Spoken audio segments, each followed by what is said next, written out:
Welcome, everyone, and you are listening to The Last Dinosaur, and I'm your host, Chris Aversano. On today's podcast, we have Salvatore D'Amico. Salvatore has worked his way up in his family's shipping company, starting as a trainee in the fleet management department, and now is fleet director. Salvatore holds a degree in economics from the University of Rome, Tor Vergata. Salvatore, welcome to the podcast.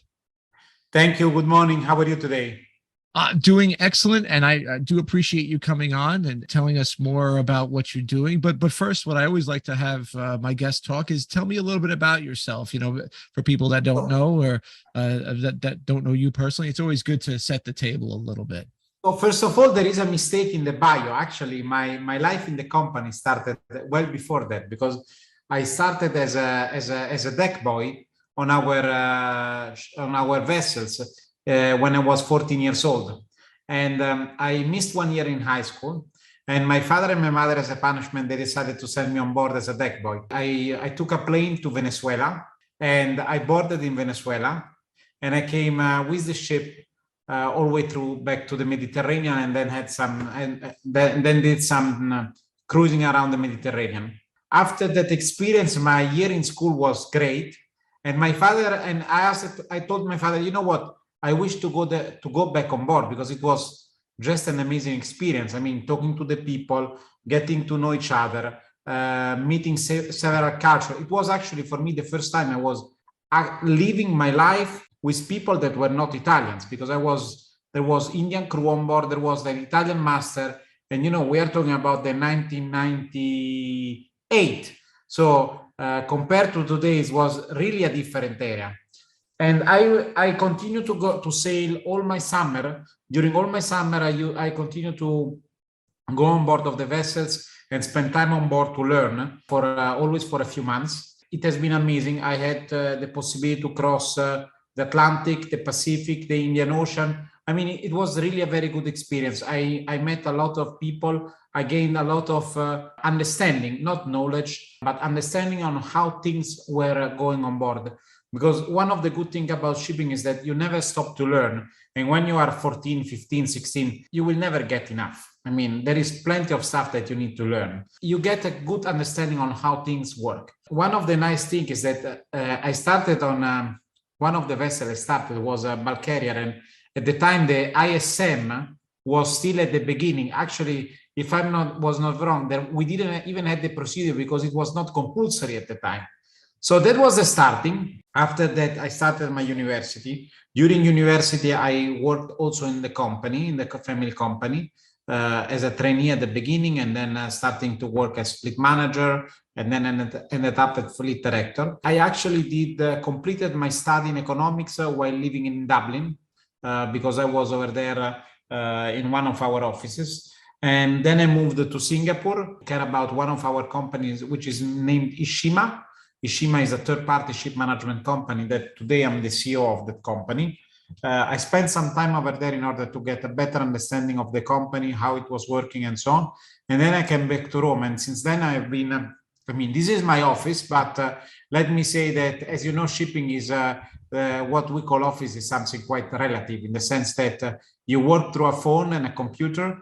And I hear a lot of people saying you don't even need a computer anymore. And but most of the time you are around the world looking for vessel. And I think the best thing of shipping is the seafarers and the relationship you can have with them, which is the biggest asset of a shipping company, according to me. And I agree. I had a similar type of experience, although I didn't start as young as you. But when I was I had two similar experiences. One, when I was a cadet observer, I went to SUNY Maritime, like Captain Gross did. And when I did some additional sailing, and I just remember it was a U.S. flag, so everyone was from the U.S., but I was born and raised similar. I was born and raised in New York. So all of a sudden, all these people from, they were from all over, and I was a New Yorker through and through, and it was a little bit of a, not as extreme as what you had, but certainly it was a little bit of an eye opener for me as well. And then certainly I had the experience when I got out of school. There were no mates jobs. I had to sail as a deckhand, even though I had my mate's license, as they say, getting shoved down the hose pipe. But I got to know, to your point, I got to know the crew and know how things really work, where everybody hides, where everything is, how, people interact. And that was a huge part of when I got promoted, that I was able to do my job a little bit better. And it seems like your experience there at sea, starting as a deck boy and then years after, definitely helps as fleet manager. But one of the things that you point out is ISM and kind of the adoption of that. It's mandatory. Talking about this and talking about the seafarers, how has the role of digital technology really impacted not only the company but the seafarers? I mean, what have you seen over your time? Because really, you're talking about almost 3 decades at this point, 2.5 decades, starting in the late 90s to here we are today. Talk a little bit about how the company and how you've seen this adoption within your firm, and then not only ashore but afloat. Let me start in this way. When I was on board at the beginning, I mean, we didn't have a computer at the time. We still had a typing machine. I think there was one computer, but it was not online because internet didn't exist, email didn't exist. We would send telex. Obviously, you could not send to the shore work permit to do something. Basically, you had to do it because there was no connection. I mean, you could call and tell the guys, this is the situation. I want to do this job. This is the way. And the people of the time, they were hands-on. They would do the job. That's the point. Obviously, taking certain risks that today, thanks God, are not anymore on the table, because today, thanks to the procedure, thanks to the learning curve, thanks also to the equipment, which has changed a lot, things have become much, much, much safer on board of the vessel. So we went, at the time, I remember that every month we had to send to the company full batch of paper so that the company would receive whatever procedure we had or whatever form we had to prepare for them. I also do remember that the arrival of photocopy machine on board, we broke one photocopy machine, and I remember this as a real problem. And I said, Captain, I don't see the point. And he said, Salvatore, you don't understand. This is a giant problem because we had only one photocopy machine. And so one of the main problems when we arrived in port was to find a photocopy machine, because at the time you would not ask the purchasing department to provide for you. You would, through the agent, search locally a photocopy machine, and you had to be sure that you were paying it the right price, because otherwise someone in the office was going to put a rope around your neck and hang you. So it was a difficult discussion. But besides that, a lot of things since then has changed. We went through 3 different ship management software. We went from InfoShip to ShipNet, and now we are on ABS Nest. 3 completely different software, and you can really see the evolution on how the connectivity, I think that the connectivity is what has really changed completely the way in which we do business. Today, we expect our vessel to communicate real life, whatever job they need to do. So I don't know, they need to do a certain job that day. In the morning, they do the meeting to discuss about what's the activity that they need to do in that day. Immediately, that minute is registered online, and we can see it in our terminal. Then we will receive at a certain point in the day the work permit or the hot work permit to do that activity, and we need to approve it. And we will see whether when they discussed in the morning the job, they had already taken into consideration all what are the dangers of that activity, of that specific activity. Because in that moment, in the morning, they were not thinking only about that. They were thinking about a lot of different activities. So they were much more open-minded. So I would say that connectivity is what really changed everything. That said, there are good things and obviously some bad things about digitalization. I think that as a shipping company, compared to the industry in general, we are quite ahead. We invest a lot in providing connectivity, not only because we want to have the vessel to be able to work in a good way, but also because for us, the well-being of our seafarers is our top priority. And you cannot have seafarers on board today, happy seafarers on board today, if they are not happy to talk freely to their family. Obviously, we need to always remember that we are on board of a vessel. Vessel have some structural limitation. You cannot expect to watch a Netflix movie online while you are on board. But I think that providing a good connectivity which allows them communicate regularly with their family, this is something that must be done. Then there are also in this, there are some side effects because, for example, what has changed a lot is the fact that in the past you were calling. I remember when I was 15 years old, 14 years old, and I was on board, I was calling my family just to check if they were okay. And the cost of the communication was $18 per minute. So you would go like, hey, is everything okay? Okay, perfect. Ciao, ciao, ciao, ciao, ciao. Boom. Okay, only 20 seconds. And they would charge you only the 20 seconds. Today, with the connectivity, which is very, very good, you are part of the problem. So you risk that the seafarer ends managing also things like the daughter who is arriving late at home the day before. Putting that stress on board of a vessel in the mind of a seafarer, which is alone, far away from home, and basically cannot do anything really besides talking to his daughter or talking to his wife, I think is something unfair. That is something that we need to think about. And it's not a matter of setting your expectation with the wives of the seafarers or with the family of the seafarers, but it's a matter of talking to them. And this is what I do regularly. I speak to my people and I explain them what are the difficulties that their husbands would encounter if they start to put too much pressure on them. Even bad news must be managed and must be brought on board in the right way. And when you were talking about digitalization, I think that one of the things that has changed dramatically in the digitalization, with the arrival of the digitalization sector on board, is the human mind. I can see a lot of people now developing applications that you can install on your mobile phone so that you can talk with psychological support in order to sort out issues. Now, these things are great. But these things are great for one very easy reason, and they tend to break the ice at the beginning. You cannot substitute a person by an application. You can use the application. It's much easier for a gentleman to write a text and say, today I feel not very well. And then you need to have the person picking up the conversation from there. So the next step has always to be the person. But the first step, the application, we see that the application can make a difference in the way in which problems are perceived or in the way in which seafarers are able to approach problems. I will make you an example. We subscribed a paid service, which was completely for free for our seafarers, where in any moment of the day or of the night, they could call a hotline and someone would assist them. Nobody was calling.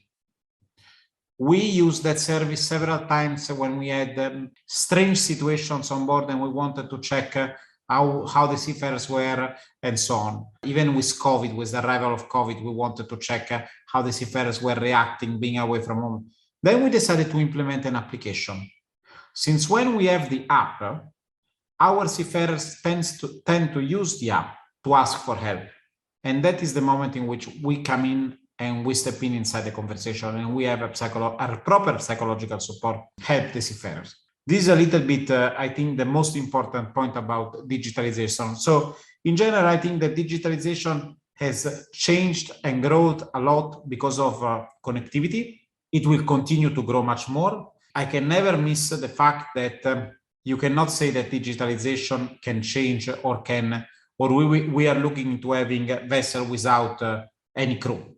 And if you want, I can expand on this point, but it's up to you. That's a very, I mean, that's the next part of it, because one of the things that I gotten feedback on and doing this podcast is, you know, the talk about digitization and the seafarers, which is one of the reasons why I want to have you on, because I know talking with people that I know, you guys have a stellar reputation in the industry for taking care of seafarers. And I just, you should be commended as being a former seafarer myself. You know, I was very lucky to work for, at the time, Mobil Oil. They took care of everybody. Now it was U.S. flag, so I was never away from home more than, you know, or of a phone more than 2.5, 3 days. But going back to your $10 or $20 a minute call for a second, when I was on that same MSC ship, I turned 19 and I happened to be in Sicily, and it's in August 15th, and that's a big that's a big holiday. So that was also my birthday. So the captain said to me, I get on the ship, it's around 11 o'clock at night, and he goes, "Come here." And I said, "Yes, sir." He goes, "Today's your birthday." I go, "Yes, sir." He says, "Call your parents." This is from the sat phone. And we were in port. So I picked up the phone, called my parents, and it was he's like, "Try to keep it quick. This is on the government dime. So let's be fast." But it was like, "Hey," my parents are like, "Where are you?" I'm like, "I'm in Sicily." They're like, "Okay, are you okay?" "Yep." "Okay, happy birthday." Hang up the phone. That was it. It was, the same thing. It was a $10 phone call to the government. Saying that, and one of the things that comes up is, autonomous shipping and leading to potentially fewer crew, and clearly it has two aspects. Obviously it's the cost side, but there's the advocates for it say these autonomous shipping, or making some of the shipping more autonomous, can allow seafarers to do other higher order tasks. Where do you guys, obviously you have a focus on that, you have an opinion. What is your opinion on that? I do remember when I was at the time when I started sailing, that the second officer during or the third officer, sorry, during his watch during the day, he would spend, if I'm not wrong, 1 hour every day updating the paper charts. It was absolutely a useless job. Today we receive some kilobits and they are automatically inside the system, and there is no room for mistake. As you can see, there are big advantages for the technology to be there. That said, I do think that autonomous vessel, autonomous planes, autonomous cars, and so on, is a very interesting matter. I wish to put this in a different perspective. And the perspective is the fact that for the past 2 decades, several vessels around the world have been sailing with no one during the night watch in the engine room. Someone will try to kill me when I say this, but crossing the Atlantic or crossing the Pacific, in particular in certain parts, in certain remote area of the Atlantic or the Pacific, the complexity is very low, and you could easily have a computer help the officer in charge. I'm not saying that the officer would not be there anymore. I'm just saying that probably he will be there, a little bit more relaxed. Maybe he would not have also with himself the watch, because the computer would do could do the watch. This means that the watch, the OS or the AB would still be on board, but he would be more rested during the day and for sure able to do a better job. Because you pointed rightly a very important point, that is cost. Cost is very important. We cannot operate a vessel on a no budget, but safety is much more important than cost. At the same time, unfortunately, many ship owners don't understand this point, and then we end up with incident.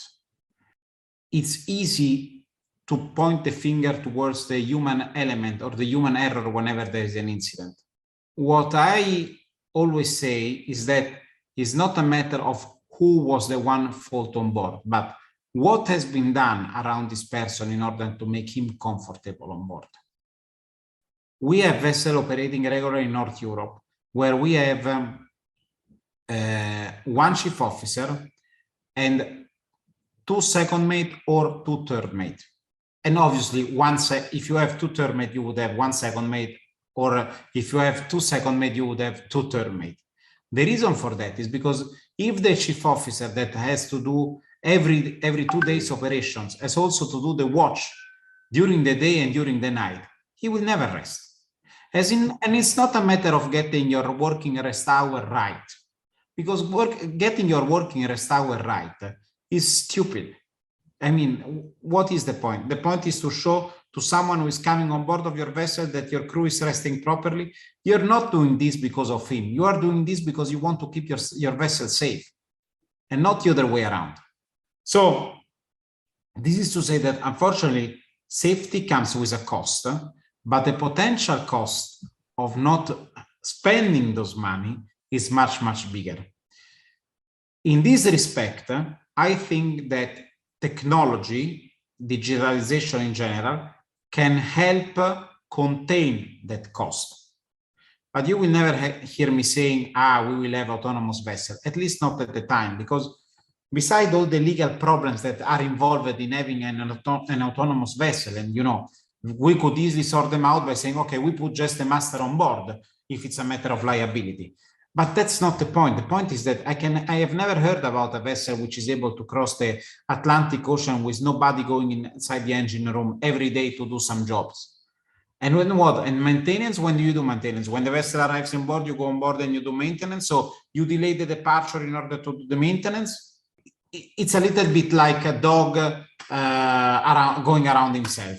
It doesn't work. It's a good thing to do. It's something that we need to explore, but there is no white and black. There is gray, and we need to stay on the gray road. Right.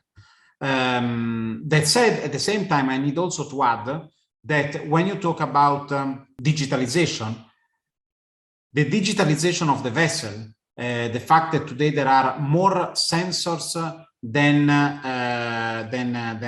balls on an engine, is something which has one big downturn, which is when they break down, there is very little that the ship staff can do. And here I'm going to go into another point. But the most important thing is that it's much easier today for the shore side to intervene and to help the crew get out of the problems. Because today we have our system allow us to have full-time online all our vessels, how they are performing and so on. So whenever they call us, we know we can connect ourselves to the computers and we can see what's happening. It's not a matter of putting the chief engineer ashore, or we have a fleet performance center where someone is there 24 hours a day. No, we have a fleet performance center, but the object of that fleet performance center is on a daily basis to ensure that the vessels are performing within the parameter that they have been designed for. It's not there to substitute someone which is on board. Someone on board is there to sail the vessel. Because ashore, we don't know how is the traffic around the vessel, or the reason why the master has decided to reduce the speed by 2 knots and so on. It's easy to stay on a chair and say, master, please heave up speed 1 knot more. I don't win. No, don't worry. It's very easy. If you are not on board, it's much easier. If you are not on board, it's very easy to take the decision. But let's leave the people on board take the right decision. And when it goes into training, I think that digitalization has changed a lot what is needed on board. I was talking before about sensors and so on. We are training our electrician because today you don't need electrician anymore. You need electronics. And so this is what we are trying today to obtain from our electricians. I hope I have been clear, and I hope that if any seafarers is listening to this podcast, do not be afraid. The 0 people vessel is still not there. We can see a ferry maybe operating in a fjord which will go without any crew on board. I mean, that is possible, but we are talking about peanuts compared to the world of shipping. Where I'm thinking is maybe it's the shorter routes. Going back to my own experience, when I was on the U.S. flagships, close to 30 years ago now, we actually had the similar type of crew setup that you have in the North North Europe, which is we had a chief mate, 1 second mate, and 2 third mates, and the chief mate didn't stand the watch. He just, because we were on these short, constant load 2 days later, discharge 2 days later, load, it was a constant loop, and this was before the mandatory, or maybe right at the start of the mandatory rest period. He just couldn't stand the watch. Every now and again, if they had to take a third mate off or one of the mates off because of illness or something, the chief mate would stand watch maybe for a week or for 5 days, but that's really about it. Everybody else just, he never stood a watch. What kind of digital trends are you seeing today? Is there anything that's sticking out to you? I mean, clearly the one thing that we haven't talked about a little bit is kind of the digitization around emissions control. That must be something that you guys look at on a pretty regular basis. Yes. When I moved back to Rome after working for several years outside Italy, I came to Rome as fleet director. And the first department which I opened under me was the fleet performance monitoring. It was, if I'm not wrong, 12 years ago or 10 years ago. I cannot remember that. At the time, nobody was caring about emissions. And I do remember that when I went to my uncle and my father, I had to explain to them that most of our vessels were operating at the time on time charter, and we were paying someone a salary in order to verify the consumption of the vessel, even though we were not paying for the bunker. And my father and my uncle, they understood this so well that they said, this is not important for us. This is important for the environment. We need to do it, Salvatore. This is a very smart idea. This, at the time, we didn't have any digital tool to do that. Today, we have a lot of digital tools. Today, we have systems that are able to monitor in a real time the emission of the vessels, because we are able to monitor in real time what is the current output of the generators and the current output of the main engine and so on. So it's something that we are doing, and we are quite ahead in the curve.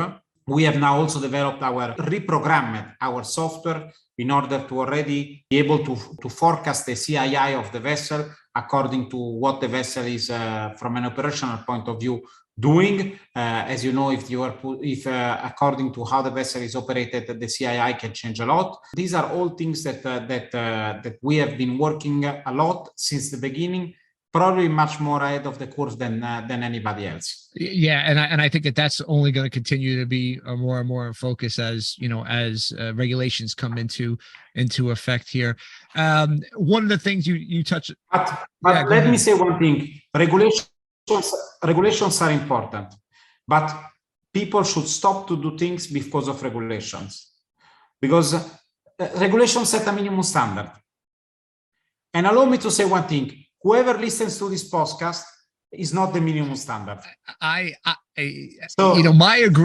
agree with you wholeheartedly. And I think I've said this before on this podcast I think you said it eloquently. It's the minimum standard, but I think because of pressures, whether it's pressures from lending organizations, to have a greater runway to, reducing emissions, or consumers, because I think what's going to happen is that more and more products are going to have a carbon footprint put on it, whether it's a car, whether it's your jacket, and they're going to have a carbon footprint put on it. And I think that it's going to come down to consumers. They're going to start to say, hey, I want everything in this to get this jacket or to this, to this microphone, everything that gets me to this point. I want the lowest footprint available. And I think that that's going to come down to, so it's going to be a consumer driven issue, including on some of the bulk commodities that you guys lift, not just the consumer goods, but the whole chain. I think that that's going to be a driver. I agree with you. And we started to take delivery of our last new building series of vessels in 2012.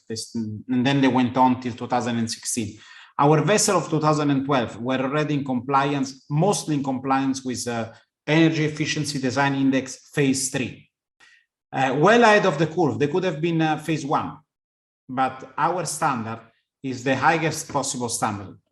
My uncle Paolo and my father Cesare are very strict on this point. For them, the environment comes before everything, up to the point that my cousin Antonia is heading our ESG, which, as you know, is not only about decarbonization, but is in general about a lot of other important things. Integration. We pay a lot of attention on the diversity in our group, preservation of the environment in the office, where we can make a difference in doing a lot of things in different way. We are not doing this because someone has asked us to do. We are doing this because the family is feeling that this is necessary. And as a matter of fact, the fact that my cousin Antonia, which is at the end is someone with the family name behind this project, shows the commitment of our family on these points. It's not only wonderful for the environment, but I think it's ultimately a very smart business decision as well. I mean, probably you're right. It has to be both, right? I mean, I'm not saying you do things only for business, but it sounds like this case, your focus is on the environment. But I think ultimately, as more and more consumers become aware of this and how this is impacted, and you've seen the impacts in the environment on a continuous basis, unfortunately, whether it's flooding, whether it's hurricanes, whether it's drought, whether it's heavy rains, snow, whatever, you are seeing this. And I think more and more consumers are going to demand from their products, which ultimately get into the transportation, which includes shipping, I think. I agree.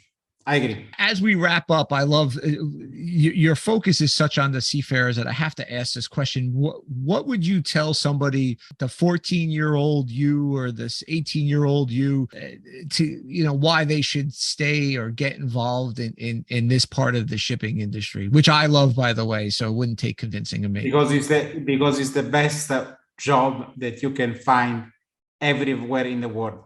The career that you can find in this job is something very, very unique. Anybody that joins a vessel can literally join as a deck boy and end his career as a master. It happens in a lot of cases. Or people join as cadet, as deck cadet, and they end up as master or directors in leading company ashore. They shouldn't be seeing the career on board as the end of their life. It has to be part of their life for a certain numbers of years, but then they should start to organize themselves in a way in which they should then move ashore and care about their families. So I think that this job is just amazing. Yeah, I agree. And as we wrap up, I agree. And I couldn't express that any better, because when I first went to SUNY and I, came on, looked at the ship and the career, and nobody in my family, unlike yourself, nobody in my family sailed. They were the closest thing I had a grandfather and a great uncle that was in the Coast Guard, and that was about it. And nobody on merchant ships kind of saw all of this, the potential to sail, the potential to come ashore, also the interesting networking opportunity, because it's such a small business. Everybody kind of knows everybody, and people, you have an opportunity to network and do those things. And I think that they're fantastic. Well, I thank you very much for coming on the podcast. This was a really enlightening discussion. Certainly your passion and your family's passion about the two important things, which are crew and environment, showed through. So I appreciate you coming on the podcast, Salvatore. Thank you very much. Thank you for giving me this opportunity to share with you what we try to do in our best way as possible every day. Thank you again, Salvatore. Thank you.